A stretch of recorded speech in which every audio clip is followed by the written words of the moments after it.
ఒకటే మాట, గతంలో ఇప్పుడు రంజాన్ రాబోతున్న పండగ, దాని తర్వాత బక్రీద్, ఇలాంటివి మనకు కడపకు ఒక శాంతి భద్రతతో కలిగిన నేను ఒకటే మాట చెప్తున్నా. కడప నగరంలో ముస్లింల భద్రత, ముస్లింల మనోభావాలు గౌరవించే పద్ధతి మా బాధ్యత. మిమ్మల్ని కంటికి రెప్పలా కాపాడుకుండేది మా బాధ్యత.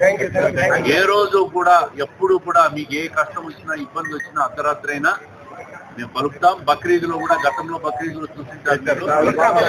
గత బక్రీదులో కూడా పోలీసు వాళ్ళు పండుగ సరిగ్గా అడ్డుపడుతూ ఇవన్నీ రకరకాల రూల్స్ వాళ్ళు ఇబ్బంది పెడతా ఉంటే రూల్స్ అన్ని రిలాక్స్ చేయండి. ఆ రోజు వాళ్ళ జోలికి పోవద్దు, వాళ్ళ పండుగ ఆనందంగా చేసుకోవాలని చెప్పిన వాడిని మళ్ళీ కూడా చెప్తున్నాం.